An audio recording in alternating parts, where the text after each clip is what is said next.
Hello everyone, welcome to student point academy. और आज हम ईवीएस पार्ट 2 का lesson number 2 that is history and the concept of time पढ़ेंगे। But इसके पहले हम थोड़ा सा लास्ट जो हमारा लेसन था that is what is history, उसका थोड़ा सा ब्रीफ ओवरव्यू कर लेते कि हमने क्या पढ़ा था, है ना, उसमें क्या था एंड ऑल। ठीक है, तो चलो हम एक ब्रीफ ओवरव्यू करते हैं किस चीज का, व्हाट इज हिस्ट्री। ठीक है, व्हाट इज हिस्ट्री, इसका हम बेसिक ओवरव्यू देखते हैं जो हमने लास्ट लेक्चर में किया था। ठीक है, अब हिस्ट्री क्या होता है? स्टडी, हम क्या करते हैं? स्टडी करते हैं पास्ट इवेंट्स की पर्टिकुलरली जो ह्यूमन इवेंट्स होते हैं। ठीक है, पर्टिकुलरली जो ह्यूमन इवेंट्स होते हैं उनकी, और जो चेंजेस होते हैं हमारी सोसाइटी में उनका, मतलब पहले हमारी सोसाइटी कैसी थी, फिर उसके बाद इवॉल्व हुई तो कैसी हुई, है ना, इसका ये होता है हिस्ट्री। बट इसके बाद हमने इसमें और क्या क्या देखा था? सबसे पहले हमने देखा था कि हिस्ट्री क्या है, एक साइंस है। हिस्ट्री क्या है? एक साइंस है। हिस्ट्री इज अ साइंस जो कि क्या करता है, जो कि स्टडी करता है पास्ट इवेंट को, मतलब ऐसे जो कि भूतकाल, मतलब जैसे हमने बोला छत्रपति शिवाजी महाराज का जन्म हुआ था, क्या हुआ? ये एक पास्ट इवेंट था, है ना। तो ऐसे पास्ट इवेंट की जो हमारे सोसाइटी में, हमारे वर्ल्ड में बहुत ज्यादा डिफरेंट, मतलब इम्पैक्टफुल इवेंट्स है, उनकी हम क्या करते? स्टडी करते। फिर हमने क्या देखा था? जो टाइम है वो कैसे डिवाइडेड है ना, टाइम जो है वो कैसे डिवाइडेड है, पास्ट, प्रेजेंट और फ्यूचर में। ठीक है, पास्ट, प्रेजेंट और फ्यूचर में हमारा जो टाइम है वो कैसे डिवाइडेड है, हमने वो भी देखा था। फिर इसके बाद हमने सोर्सेज ऑफ हिस्ट्री देखा था, सोर्सेज ऑफ हिस्ट्री देखा था। अब सोर्सेज ऑफ हिस्ट्री में क्या आता है? ऐसे सोर्सेज जिसके थ्रू हमें पास्ट इवेंट की पता हो, लाइक कहीं हमें फॉसिल मिल गया, हम बहुत ऐसे न्यूज सुनते कि 14,000 साल पुराना हमें फॉसिल मिला, कहीं हमें डायनासोर का फॉसिल मिला, है ना। तो वो हमें कैसे पता चलता है? हमें उनकी हिस्ट्री कैसे पता चलती है? सोर्सेज से। तो अब ये जो सोर्सेज है वो कैसे होते हैं? कोई मटेरियल सोर्सेज हो सकते हैं, मटेरियल सोर्सेज में क्या आ सकता है? फॉसिल्स आ सकते हैं, या फिर कोई जैसे हड़प्पन सिविलाइजेशन, उसका कोई उससे जुड़ा हुआ कोई यूटेंसिल्स, या फिर वहां पे यूज होने वाला कोई ऐसे मटेरियल्स। ठीक है, वो क्या होते हैं? मटेरियल सोर्सेज होते हैं। फिर रिटर्न सोर्सेज में क्या आते हैं? ऐसी चीजें या ऐसी बुक्स, है ना, जैसे हम एग्जाम्पल ले तो बहुत सारी ऐसी बुक्स हमें पता चली जो कि बहुत पुरानी थी, उनके थ्रू हमें हिस्ट्री पता चलती है, तो ये हो गया रिटर्न सोर्सेज। फिर उसके बाद ओरल, लाइक बहुत सालों से कोई ऐसी चीज, मतलब बहुत सालों से हमारी दादी नानी हमें क्या स्टोरीज सुनाती है कि हमारे जमाने में ऐसे हुआ करता था, है ना, तो वो क्या हो गया? ओरल सोर्सेज हो गया। फिर उसके बाद हमने क्या देखा था? फिर उसके बाद हमने देखा था साइंटिफिक मेथड। फिर इसके बाद हमने क्या देखा था? साइंटिफिक मेथड इन हिस्ट्री, है ना। हिस्ट्री में हम कैसे साइंटिफिक मेथड यूज कर सकते हैं? ठीक है, तो यहाँ पे सबसे पहले हम किस लिए यूज करते हैं? ताकि हम, ठीक है, कलेक्टिंग एविडेंस को हम कलेक्ट करने के लिए, एविडेंस को कलेक्ट करने के लिए हम साइंटिफिक मेथड का यूज कर सकते हैं, उनको वेरीफाई करने के लिए हम साइंटिफिक मेथड का यूज करते हैं। फिर उन इवेंट्स को सीक्वेंस में अरेंज करते हैं with the help of sequential arrangement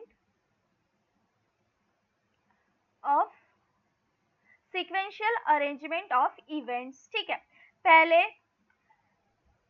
suppose example, पहले क्या बोलते हैं, पहले मुगल्स आए थे, फिर उनके बाद कोई और आया, है ना, फिर उसके बाद छत्रपति शिवाजी महाराज, उन्होंने अपना स्वराज्य स्थापित किया, है ना। मतलब ऐसे सीक्वेंशियल अरेंजमेंट, सारे इवेंट्स का हम कैसे सीक्वेंशियल अरेंजमेंट करते हैं। ठीक है। फिर हमने क्या देखा था, हिस्ट्री हमें किस चीज में हेल्प करती है, ठीक है। फिर हमने फिफ्थ देखा था, हिस्ट्री हेल्प अस, क्यों, किस चीज में हेल्प करती है, हम हिस्ट्री के थ्रू अंडरस्टैंड कर सकते हैं ऐसे इवेंट्स, पास में हुए इवेंट्स, उनके कॉजेस, मतलब पास में इवेंट्स क्यों हुए, है ना, पास्ट में जो इवेंट्स है वो क्यों हुए, है ना, क्यों हुए, why the events were happen, उनके कॉजेज, और फिर उनके थ्रू हमारे प्रेजेंट लाइफ में या प्रेजेंट सोसाइटी में क्या चेंजेस हुए, ठीक है, प्रेजेंट सोसाइटी में क्या चेंजेस हुए वो हमें पता चलता है। फिर उसके बाद मतलब सपोज अगर हमें हिस्ट्री नहीं पता और अभी हम देख रहे तो हम क्या बोलेंगे, सपोज पहले हम क्या यूज करते थे ट्रांसपोर्ट के लिए, बुलक कार्ट्स, फिर क्या आई साइकिल के बाद बाइक्स, है ना, तो ये क्या था, इवोल्यूशन था, ये क्या था, हिस्ट्री थी, मतलब ट्रांसपोर्टेशन की भी अपनी एक हिस्ट्री थी। ये हमें कैसे पता चला, ऑब्वियसली जब हमने हिस्ट्री देखा उस चीज की, पास्ट इवेंट की। फिर उसके बाद हम कैसे, जो छुपी हुई सोसाइटीज है, लाइक बहुत सारी ऐसी सिविलाइजेशन है, हमें उनके बारे में पता चलता है ना, हम क्या कर सकते हैं, अंडरस्टैंड कर सकते हैं ह्यूमंस और उनकी सिविलाइजेशन को, humans and their civilizations, okay, civilizations को हम क्या कर सकते हैं, अंडरस्टैंड कर सकते हैं। फिर उसके बाद हमने क्या देखा, जितनी भी चीजें हैं, ऑल थिंग्स आर हिस्ट्री, जितनी भी चीजें हैं वो क्या है, हिस्ट्री है, ठीक है, जितनी भी चीजें हैं वो क्या है, हिस्ट्री है। मतलब अगर हम किसी शहर को देखते तो वो शहर भी कभी ना कभी कस्बा था, कस्बे से फिर छोटा टाउन हुआ, फिर टाउन से वो सिटी हुई, फिर सिटी से वो मेट्रोपॉलिटन सिटी हुई, ठीक है। फिर उसके बाद पास्ट, प्रेजेंट, फ्यूचर, ये सब कैसे है, कनेक्टेड है। फिर हमने देखा था जो पास्ट इवेंट है, फिर जो प्रेजेंट इवेंट है और जो फ्यूचर में होने वाले इवेंट है, वो सारे के सारे कैसे है, कनेक्टेड इवेंट्स है। फिर हमने देखा था आज के जो इवेंट्स है, today's events are shaped by our past, है ना, जो आज का इवेंट है वो पास्ट के वजह से है। मतलब सपोज अभी हम instead of cycle we use bikes, तो क्यों, क्योंकि पास में किसी ने उसका इन्वेंशन किया, तभी हम उसे यूज कर रहे हैं, है ना। फिर उसके बाद जो हमारा फ्यूचर है वो किस पे डिपेंड होगा, हमारे प्रेजेंट पे डिपेंड होगा, ठीक है। और फिर लास्ट हमने क्या देखा था, हिस्टोरिकल नॉलेज, जो कि हेल्प करता है हमें एक बेटर फ्यूचर बनाने में, ठीक है। अगर हमें बोलना है, अगर आज हमने बोले कि हमारे पास ऐसा डिवाइस होगा कि हम आज यहाँ पे बैठ के किसी दूसरे कोने में, वर्ल्ड के किसी दूसरे कोने में बात कर सकते हैं, ये आज के लिए क्या है, बहुत इजी वे है, मतलब बहुत इजीली हम कर सकते हैं। बट अगर हम यही 100 साल पहले बोलते तो लोग मजाक उड़ाते। बट ये जो आइडिया से ही इनोवेशंस होते हैं, ठीक है। तो आज हम कुछ सोचेंगे, उसके ऊपर वर्क करेंगे, तो वो हमारी फ्यूचर रियल होगा, ठीक है, रियलिस्टिक फ्यूचर बनेगा, ठीक है। तो ये सब हमने देखा था lesson number 1 what is history में। अब हम देखते हैं लेसन नंबर 2, ठीक है। अब हम अपना चैप्टर स्टार्ट करते हैं, जो कि हमारा चैप्टर है history and the concept of time, okay. तो चलो, lesson number 2, history and the concept of time. हमने देखा हिस्ट्री क्या होती है, ठीक है। हिस्ट्री क्या होती है, study of any past event particularly which is related to our humans, ठीक है। और कंसेप्ट ऑफ टाइम, अब टाइम का कंसेप्ट क्या है, हमने देखा था जो टाइम है वो डिवाइडेड है पास्ट में, प्रेजेंट में और फ्यूचर में, ठीक है। हमने ये देखा था कि जो हमारा टाइम है वो डिवाइडेड है पास्ट में, प्रेजेंट में और फ्यूचर में। तो इसका कंसेप्ट कैसा है वो देखेंगे और हिस्ट्री भी देखेंगे, ठीक है, कि टाइम की हिस्ट्री कैसी थी एंड ऑल। तो यहाँ पे हमें सब टॉपिक्स कौन कौन से हैं, सबसे पहले हमें क्या देखना है, division of time and timeline, division of time and timeline मतलब टाइम का डिवीजन कैसे है और टाइमलाइन क्या है। मेजरमेंट ऑफ टाइम, हम टाइम को मेजर कैसे करते हैं और मेथड ऑफ मेजरिंग टाइम, ठीक है। Then historical periods and scientific method of measuring time and establishing age. मतलब साइंटिफिक मेथड क्या है टाइम को मेजर करने की और एज को एस्टेब्लिश करने की। मतलब डेटिंग, डेटिंग मतलब क्या होता है, हम गेस करते हैं। सपोज देखो इसका मीनिंग मैं लिखा देती हूँ यहाँ पे, डेटिंग इज टू डिस्कवर और guess how old something is, ठीक है। अब देखो सपोज एग्जाम्पल, कोई एक हमें एक्सकेवेशन कर रहा है कोई, ठीक है, और उसे एक पॉट मिला, ठीक है। अब ये जो पॉट है ये कितने साल पुराना है, ये जो पॉट है ये कितने साल पुराना है, इसका हमें टाइम निकालना है, ठीक है। तो उसे हम क्या बोलेंगे, डेटिंग। Is that clear. हम गेस करते कि ये जो पॉट होगा वो कितने साल पुराना होगा। Is that clear. नाउ अब हम चलते हैं अपने टॉपिक पे। सबसे फर्स्ट टॉपिक है हमारा division of time and the timeline. Time कैसे डिवाइड हुआ है और उसकी जो टाइमलाइन है वो कैसे डिवाइड है या डिफरेंट है। There are different method of recording time. बहुत अलग अलग मेथड है टाइम को कैलकुलेट या एस्टिमेट करने के लिए। अब what do you mean by recording, ठीक है, what do you mean by recording, ठीक है। चलो हम देखते हैं, इसी से करते हैं। रिकॉर्डिंग मतलब क्या होता है, ठीक है। रिकॉर्डिंग मीन्स होता है एस्टिमेशन, कैलकुलेशन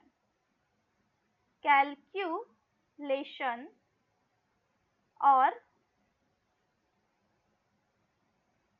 एस्टिमेशन, ठीक है। रिकॉर्डिंग मतलब क्या होता है, कैलकुलेशन या एस्टिमेशन। मतलब टाइम को हम कैसे कैलकुलेट करते हैं या टाइम को हम कैसे एस्टिमेट करते हैं, ठीक है। तो टाइम को कैलकुलेट करने की बहुत अलग अलग मेथड है। टाइम क्या है, एक कंटिन्यूअस है, मतलब टाइम कंटिन्यू चलता रहता है, टाइम किसी के लिए कभी भी नहीं रुकता, ठीक है। But for our convenience we divided into periods, ठीक है। हमने क्या देखा, अलग अलग मेथड है टाइम को कैलकुलेट या एस्टिमेट करने की। टाइम क्या है, एक कंटिन्यूअस थिंग है, बट हम अपने कन्वीनियंस के लिए जो टाइम है उसे पीरियड्स में डिवाइड करते हैं। The method that we use for reckoning time depend on our purpose for dividing it and the manner in which we do it. अब देखो जो मेथड है, जो मेथड हम यूज करते हैं टाइम को एस्टिमेट या कैलकुलेट करने के लिए, दैट इज रिकॉर्डिंग करने के लिए, ये डिपेंड होता है हमारे पर्पस के लिए, for dividing and manner in which we do it. For example, suppose example हम लेते हैं, अभी क्या हो रहा है, सनराइज हो रहा है, तो हम क्या बोलते हैं, इट्स मॉर्निंग नाउ, मतलब जो दिन है उसकी शुरुआत हो गई।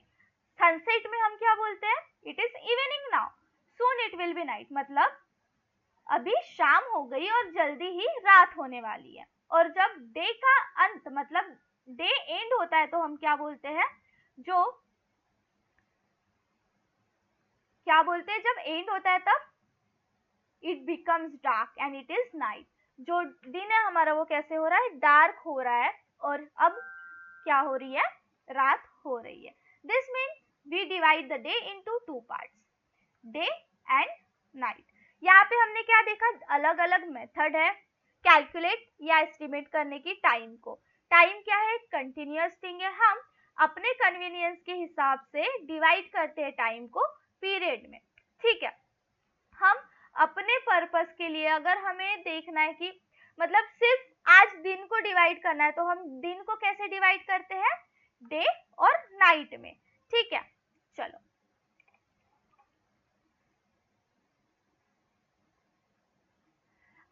our earth rotate around its axis at a certain speed. अब हमारी जो अर्थ है वो रोटेट करती है उसकी एक्सिस में एक सर्टेन स्पीड में।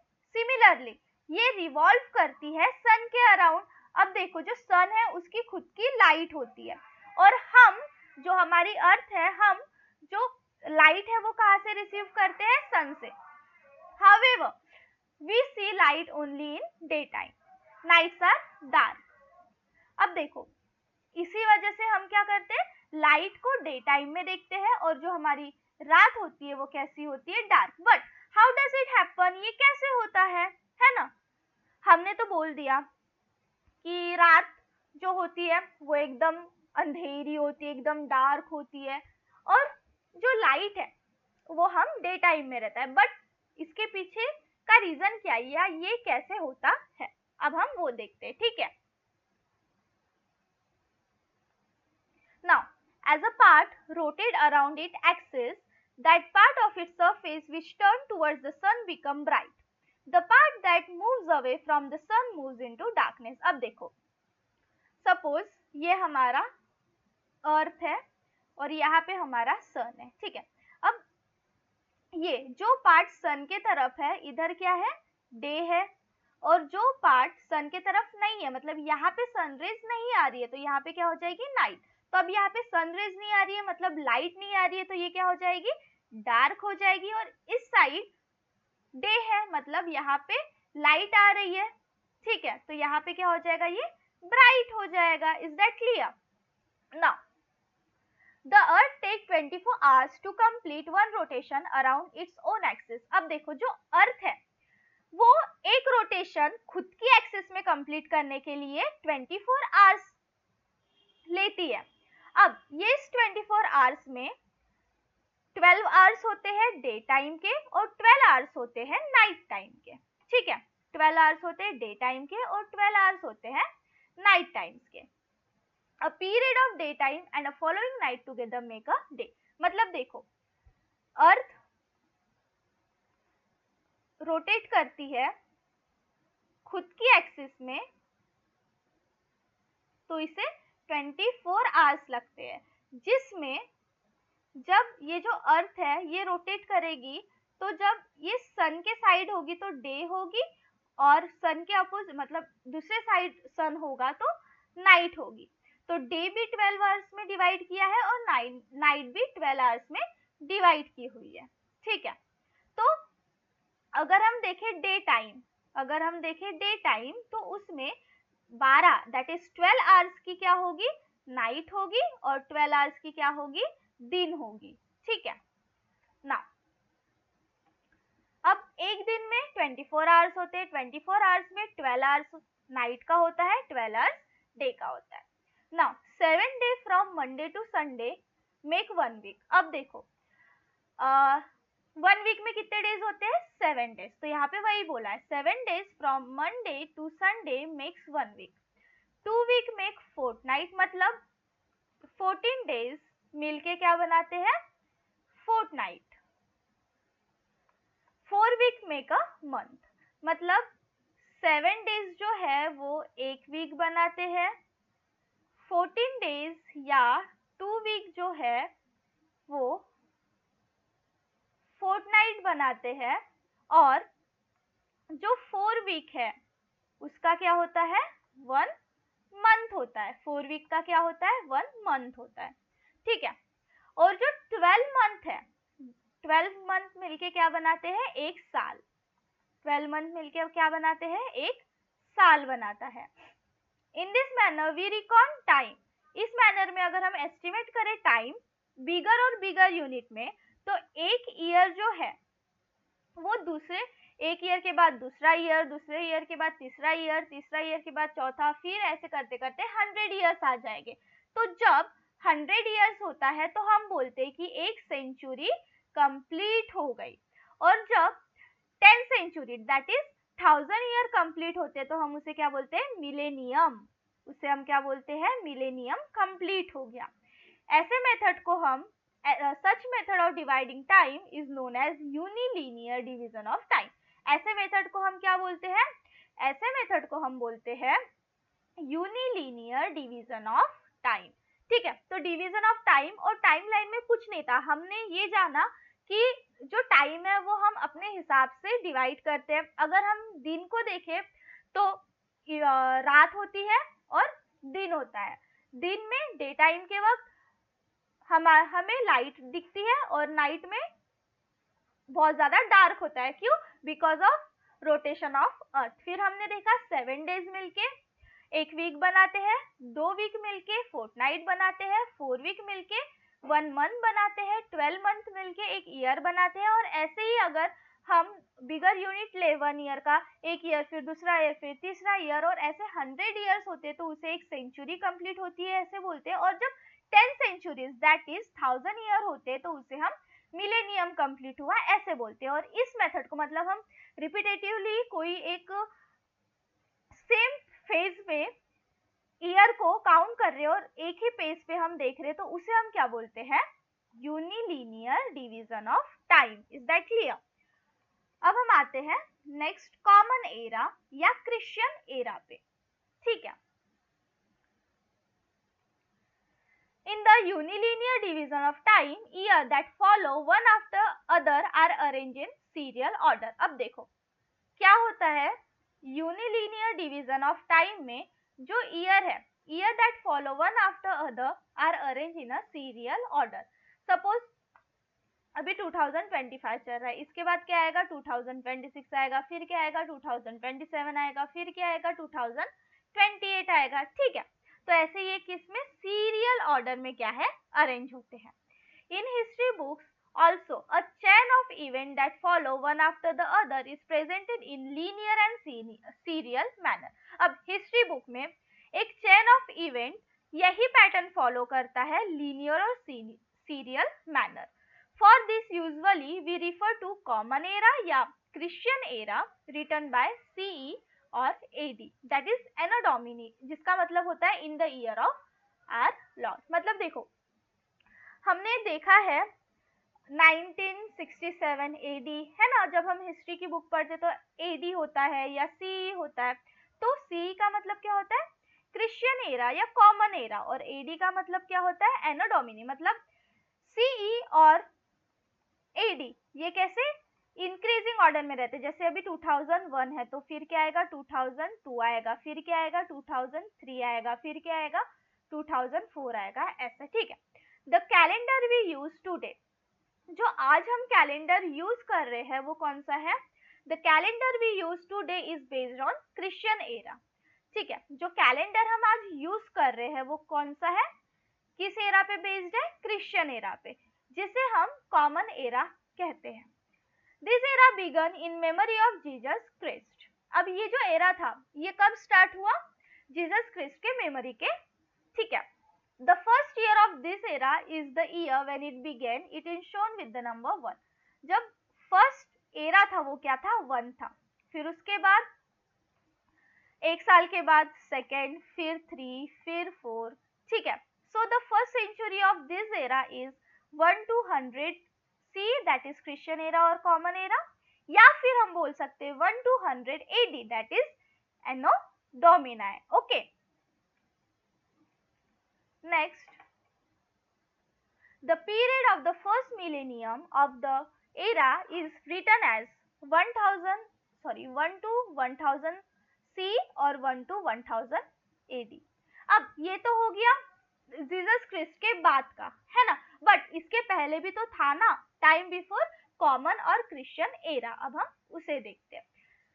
सी या एडी में सीक्वेंस वाइज चलता है, 1 फर्स्ट ईयर, फिर सेकेंड, फिर थर्ड, फिर फोर्थ, फिर फिफ्थ। मतलब ये इंक्रीजिंग ऑर्डर में है। ठीक है, ये कैसा है? इंक्रीजिंग ऑर्डर में। अब हम देखते हैं कॉमन या क्रिश्चियन एरा से पहले हम टाइम को कैसे मेजर करते थे। Is that clear? Now the period before the common era is known as time before common era और before Christ.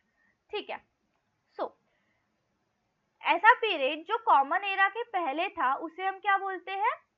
Time before common era, that is BCE, और before Christ, that is BC। The year of this period are counted and written in reverse order. अब देखो ऐसा year जो कि counted और return होता है रिवर्स ऑर्डर में। हमने देखा सीई या एडी ये कैसा है, इंक्रीजिंग ऑर्डर में है, बट जो बीसी या बीसीई है ये कैसे, डिक्रीजिंग ऑर्डर, डिक्रीजिंग या रिवर्स में। मतलब अगर ये 1000 ईयर है तो इसके बाद 999 ईयर आएगा, फिर 998 ईयर आएगा, मतलब ये रिवर्स होता है, ठीक है। The first century before the common era began at the year 100 BCE and ended 1 BCE। मतलब यहाँ पे क्या बोला है, क्रिस्ट एरा के पहले जो फर्स्ट सेंचुरी थी वो क्या थी, 100 BCE से लेके 1 BCE तक। मतलब क्रिश्चियन एरिया में 1 CE से लेकर 100 CE एक सेंचुरी बनाती है, बट बिफोर क्रिस्ट एरा में 100 to 1 BC ये एक सेंचुरी बनाते हैं। मतलब ये कैसे रिवर्स ऑर्डर में चल रहा है, ये कैसे चल रहा है, एक रिवर्स ऑर्डर में चल रहा है, ठीक है। ये कैसे चल रहा है, एक रिवर्स ऑर्डर में चल रहा है। इसी तरह जो फर्स्ट मिलेनियम होगा वो कैसा होगा, 1000 BCE से 1st BCE तक। So the first century before the common era is indicated as 100 to 1 BCE and the millennium as 1000 to 1 BCE। मतलब देखो जो आफ्टर क्रिस्ट एरा है उसमें हम सीक्वेंस वाइज चलते हैं, बट जो बिफोर क्रिस्ट एरा है उसमें हम कैसे चलते हैं, रिवर्स ऑर्डर में चलते हैं, ओके। चलो अब हम कुछ एग्जांपल्स देखते हैं, ठीक है। Let us look at the some example this method of indicating time before common और Christian era। अगर हम देखें वर्धमान महावीर का लाइफ स्पैन तो वो कैसा था, 599 BC से 527 BC। मतलब ये क्या है, बिफोर क्रिस्ट एरा। अगर हम गौतम बुद्ध का देखें तो वो क्या था, 563 BC से 483 BC। मतलब हम कैसे रिवर्स ऑर्डर में जा रहे हैं, हम कैसे जा रहे हैं, एक रिवर्स ऑर्डर में जा रहे हैं, ओके। ये देखो यहाँ पे है, दिख रहा है BC, यहाँ पे कैसे हमें डिफरेंस दिख रहा है ना। 2000 से 1500, 1500 से 1000, 1000 से 500, 500 से 100। मतलब ये कैसे है, before Christ era, that is ये कैसे है, रिवर्स ऑर्डर में है। और अगर हम देखें एडी या सीई तो ये कैसे 100 से 500, 500 से 1000, 1000 से 1500, 1500 से 2000। मतलब ये कैसे है, ये सीक्वेंशियल मैनर में है, ये कैसे है, सीक्वेंशियल मैनर में है, ठीक है। नाउ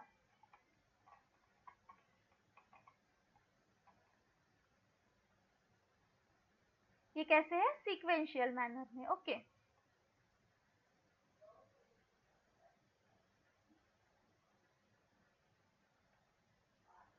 नाउ अब हम देखते हैं 2.2 that is measurement of time and method of measuring time. अब टाइम का मेजरमेंट हम देखेंगे और मेथड देखेंगे कि हम टाइम को मेजर कैसे कर सकते हैं। हमने अभी क्या देखा, टाइम और उनकी टाइमलाइन देखा है ना। हमने देखा कि हम डे नाइट को कैसे डिफरेंशिएट करते हैं, फिर हमने देखा क्रिस्ट एरा, फिर हमने देखा बिफोर क्रिस्ट एरा। अब हम देखते हैं measurement of time and method of measuring time, ठीक है, okay. To measure time is to measure the length of time. अब टाइम को मेजर करना मतलब क्या होता है, टाइम की लेंथ को मेजर करना। We know the following unit of measuring time, seconds, minute, hour, day, week, fortnight, month, year, century, millennium. अभी जस्ट हमने देखा second is the smallest of these unit. सबसे छोटा क्या होता है, सेकेंड होता है, फिर मिनट, फिर आवर, फिर डे, फिर वीक, फिर फोर्टनाइट, फिर मंथ, फिर ईयर, फिर सेंचुरी, फिर मिलेनियम, ठीक है। तो सेकेंड क्या है, सबसे छोटा यूनिट है टाइम का। These are various method of measuring time in different part of world। अब अलग अलग वर्ल्ड के पार्ट में अलग अलग मेथड है टाइम को मेजर करने की, ठीक है। Of these कॉमन और Christian era is the most widely use. इनमें से जो कॉमन या क्रिश्चियन एरा है ये बहुत ज्यादा वाइडली यूज मेथड है। We generally indicate a particular day by writing the date of that day. The date consists serial number of that day followed by the name or a serial number of current month and then the serial number of the current year. मतलब हम देखो जो Christian era है वो बहुत मतलब vastly accepted है, ठीक है।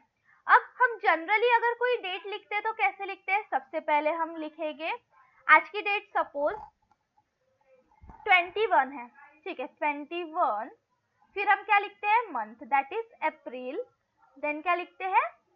2025 दैट इज ईयर। तो सबसे पहले हमने सीरियल ऑर्डर में डेट लिखा, फिर उसके बाद सीरियल ऑर्डर में मंथ लिखा और फिर सीरियल ऑर्डर में करंट ईयर लिखा। हम ऐसे क्या लिखते हैं? किसी भी डे की डेट लिखते हैं। Is that clear? सो ये क्या है?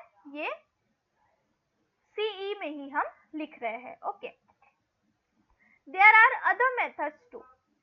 अब दूसरे मेथड्स भी है। We have seen that Christian era began in memory of Jesus Christ. हमने देखा जो क्रिश्चियन एरा है वो जीसस क्रिस्ट की मेमोरी में हमने स्टार्ट किया। It is an age old custom to start a new era to commemorate a special event. अब कमेमोरेट मतलब क्या होता है? टू ऑनर और रिमेम्बर, ठीक है। यहाँ पे मैं लिख देती हूँ commemorate is to remember, to honor or remember someone or something, ठीक है, मतलब किसी को याद करना। तो it is an old age custom to start a new era. ये ओल्ड एज कस्टम है कोई भी एक न्यू एरा स्टार्ट करने का, ताकि हम किसी को ऑनर या रिमेम्बर कर सके एक स्पेशल इवेंट से। अगर हम एग्जाम्पल देखें तो coronation of a great king, मतलब कोरोनेशन मतलब क्राउनिंग सेरेमनी जिसमें राज्य अभिषेक होता है, ठीक है। यहाँ पे मैं लिख देती हूँ coronation that is crowning ceremony which is also known as राज्याभिषेक, ठीक है। So we know that Chhatrapati Shivaji Maharaj had started new era or a shaka known as Rajyabhishek Shaka in 1674 AD to commemorate his coronation। अब देखो जो छत्रपति शिवाजी महाराज है इन्होंने एक new era या शाखा क्या की? स्टार्ट की, ताकि हम उनकी कोरोनेशन सेरेमनी को क्या कर सके? रिमेम्बर कर सके। और वो राज्याभिषेक शाखा कब थी?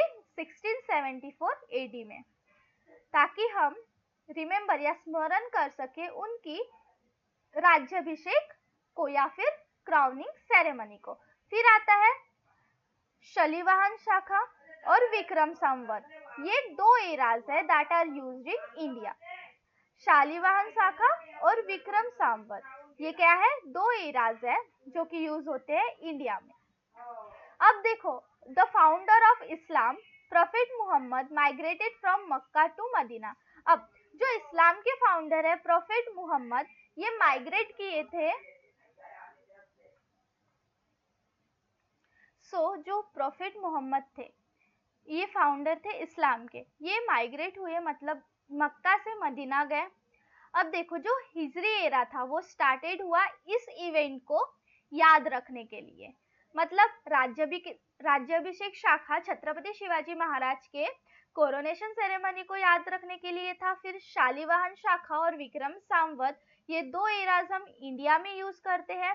और फिर जो प्रोफेट मोहम्मद थे इन्होंने, ये इस्लाम का फाउंडर है, इन्होंने मक्का से मदीना मूव किया था। तो इस इवेंट को मतलब migration of Mecca to Medina of Prophet Mohammed, इस चीज को याद रखने के लिए, कमेमोरेट रखने के लिए जो हिजरी एरा था वो स्टार्ट हुआ। अब देखो जो पारसी कम्युनिटी थे इंडिया में उन्होंने शहनशाही एरा स्टार्ट किया, ठीक है। उन्होंने क्या स्टार्ट किया? शहंशाही एरा स्टार्ट किया ना। अगर हम देखें बर्थ, अगर हम इंपॉर्टेंट इवेंट देखें शिवाजी छत्रपति शिवाजी महाराज के लाइफ में, तो वो 1630 AD से 1680 AD तक था। Is that clear? That is birth 1630 में, ओथ ऑफ स्वरा 1645 में, आगरा से एस्केप 1666 में, कोरोनेशन 1674 में, और इनकी डेथ कब हुई थी? 1680 में। इनकी डेथ कब हुई थी? 1680 में। ठीक है, अब हम देखते हैं 2.2 में हमने क्या देखा? डिफरेंट जगह पे डिफरेंट मेथड है टाइम को मेजर करने की। कुछ शाकास देखे, कुछ हमने शाकास देखे, फिर कुछ एरास देखे हैं ना, जैसे शहंशाही एरा, फिर हिजरी एरा, फिर विक्रम संवत, शालिवाहन शाखा, राज्याभिषेक शाखा, और जो कॉमनली हम यूज करते हैं वो क्या है? Christian era. ठीक है, चलो नाउ हिस्टोरिकल पीरियड। अब हम देखते हैं हिस्टोरिकल पीरियड में क्या क्या है। We learn in the first lesson that history is a science. हमने पहले ही मैंने ओवरव्यू करवाया था और बताया था हिस्ट्री क्या है? साइंस है, जो हमें बताती है पास्ट के इवेंट्स कैसे हुए। We also learn that every bygone movement make up the past. हर छोटी से छोटी या बड़ी से बड़ी चीज या मूवमेंट पास्ट बनाती है। The past is a subject matter of history. अब पास्ट क्या है? सब्जेक्ट है जो कि हिस्ट्री में मैटर करता है। In a broad sense the period of history goes back to the time of birth of our solar system. अगर हम ब्रॉड सेंस में देखें तो जो पीरियड ऑफ हिस्ट्री है वो बर्थ, अगर किसी का बर्थ है उससे, मतलब सोलर सिस्टम के बर्थ से ही स्टार्टेड है। अवर solar system came into being about 4.5 billion year ago. हमारा सोलर सिस्टम कब एग्जिस्ट हुआ? That is 4.5 billion year ago. हमारा अर्थ क्या है? प्लैनेट है सोलर सिस्टम का। सो ये अज्यूम किया गया कि जो अर्थ है वो कब फॉर्म हुआ? वो फॉर्म हुआ 4 billion year ago. Is that clear? Now, the span of 4 billion years since the earth formation is a vast period of time. अब देखो, अगर हम देखें तो जो 4.5 बिलियन ईयर है बहुत वास्ट पीरियड है, मतलब बहुत साल हो गए इस चीज को जब हमारी अर्थ फॉर्म हुई। It is not easy to grasp this entire period all at time. अब ये सारे पीरियड को पढ़ना या इन सारे पीरियड को समझना इजी नहीं है हमारे लिए। तो हमने क्या किया?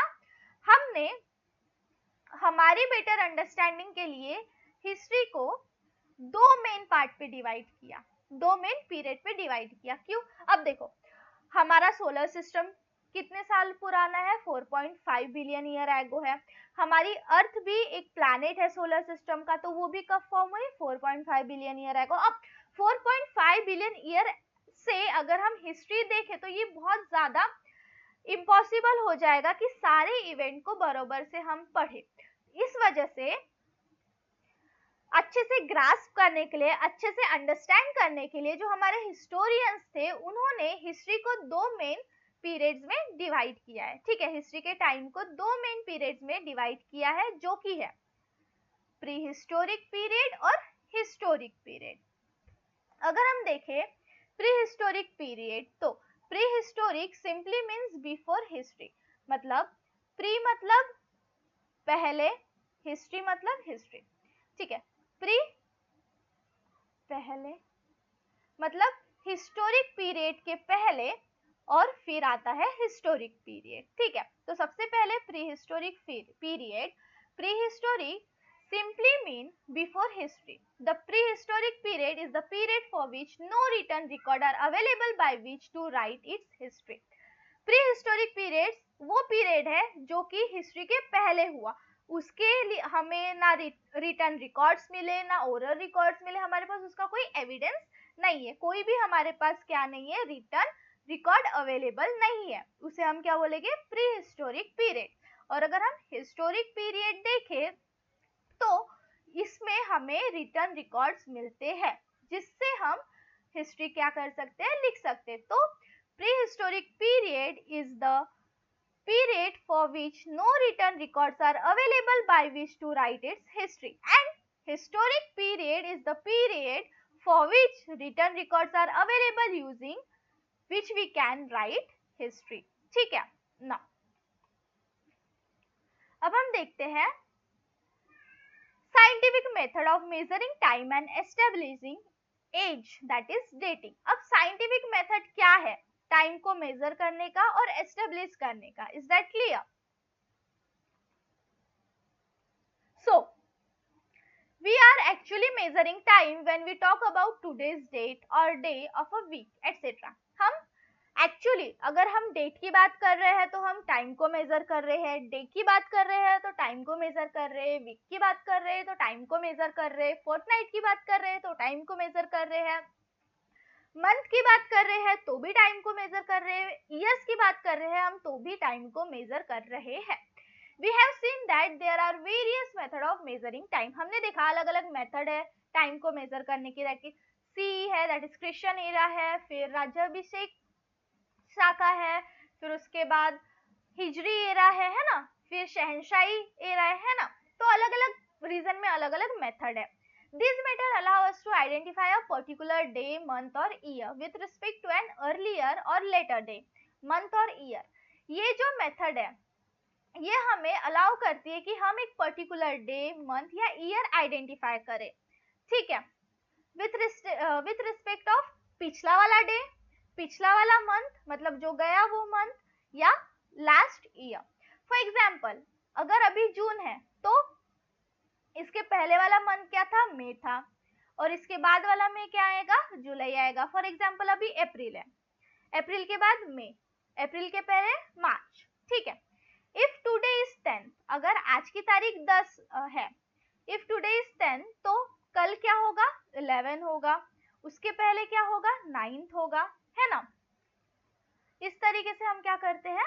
मेजर करते हैं. 10 when we measure time we actually measuring the length. तो जब भी हम मेजर करते हैं टाइम को तो हम एक्चुअली क्या मेजर करते हैं? लेंथ मेजर करते हैं. The event before the beginning of common era are mentioned as having occurred before the common era. ठीक है. अब वो इवेंट जो कॉमन एरा के स्टार्ट होने के पहले हुए उन्हें क्या बोलेंगे हम? उन्हें क्या बोलेंगे हम? Before the common era. ठीक है. सपोज आज की 20 अप्रैल है, इसके पहले क्या थी? 19 अप्रैल. कल क्या होगी? 21 अप्रैल. फिर ऐसे ही अगर ऐसे इवेंट जो कि कॉमन एरा के पहले हुए हैं, जैसे गौतम बुद्ध का जन्म, गौतम बुद्ध का एरा कॉमन एरा के पहले हुआ था तो उसे हम क्या बोलेंगे? Before the common era. Okay. Information about some of these events can only be obtained with the help of evidence buried under the ground. अब ऐसे इवेंट्स की मतलब जो बिफोर कॉमन एरा है, ऐसे इवेंट्स की जो इंफॉर्मेशन है वो हमें कैसे मिलेगी? एविडेंसेस से जो कि ब्यूराइड है ग्राउंड के अंदर. This evidences usually in the form of broken man-made artifacts and fallen structure. और जो ऐसे एविडेंसेस रहते हैं वो किस फॉर्म में रहते हैं? एक तो ब्रोकन मैन-मेड आर्टिफैक्ट्स, ऐसे चीज जो कि मैन-मेड है, like pot, then any structure. ठीक है, या फिर any structure. With the help of these remain and using scientific method we can determine the time of the event that took place thousands of years ago. So ऐसे evidences के साथ इनकी help के through हम पता लगा सकते हैं और scientific method के through हम determine कर सकते हैं कि जो ये event हुआ था ये कितने साल पुराना है या ये कितने साल पहले हुआ था. with the help of evidences. There are many layers of soil deposited one above the other. अब यहाँ पे बहुत सारी layers है soil की जो कि deposit होती है one and above the other under the surface of the ground. Suppose ये ground है, ठीक है, ये normal है. फिर इसके ऊपर एक यहाँ पे कोई एक आर्टिफैक्ट है. अब भूकंप आ गया, ठीक है, सपोज एक भूकंप आ गया और पूरा जो सिविलाइजेशन है वो मिट्टी में मिल गया. ठीक है, तो पूरे आर्टिफैक्ट्स वगैरह यहाँ पे दब जाएंगे, है ना, ये आर्टिफैक्ट्स है. ठीक है, फिर ये सॉइल की लेयरिंग. ठीक है. So the period of these layer and the remain found in them cannot be stated definitely in the terms of dates. However, a rough estimate of how many years ago they existed can certainly be made using scientific methods such as carbon-14 analysis, tree ring analysis, dendrochronology, etc. These methods are known as dating techniques. अब देखो,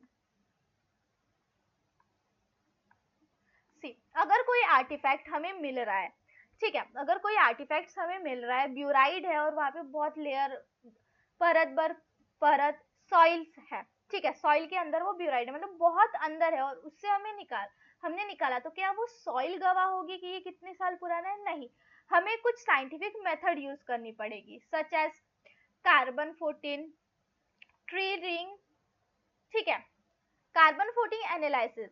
अब कार्बन-14, ठीक है, ये एक method का name है, scientific method है जिसके थ्रू हम पता लगा सकते हैं कि ये जो आर्टिफैक्ट है वो कितने साल पुराना है। फिर tree ring analysis, that is dendrochronology. ऐसी ही दूसरी भी मेथड्स होती है जिनके थ्रू हम पता लगा सकते हैं कि जो ये आर्टिफैक्ट है ये कितने साल पुराना है। ऐसी टेक्निक्स को हम क्या बोलते हैं? Dating techniques. मतलब डेटिंग टेक्निक्स बोलते हैं ऐसे चीजों को, या ऐसे टेक्निक्स को हम क्या बोलते हैं? डेटिंग टेक्निक्स, जिससे हम वाइल्ड गेस कर सकते हैं या पता लगा सकते हैं कि ये जो आर्टिफैक्ट है, स्ट्रक्चर है, स्कल्पचर है, ये कितने साल पुराना है। Is that clear? By using this dating technique, we learn how old the layer of soil and the remains found in them are. In dating techniques को यूज करके हम पता लगा सकते हैं कि लेयर्स कितने साल पुरानी है और कितने सालों के बाद हमें ये मिला है। Then we can determine their period approximately. For example, एक एग्जाम्पल है, एक अर्थन पॉट है जिसका हमने एस्टिमेटेड लगाया ये 5000 साल पुराना है डेटिंग टेक्निक के थ्रू। We can say that earthen pot date back roughly 3000 BC.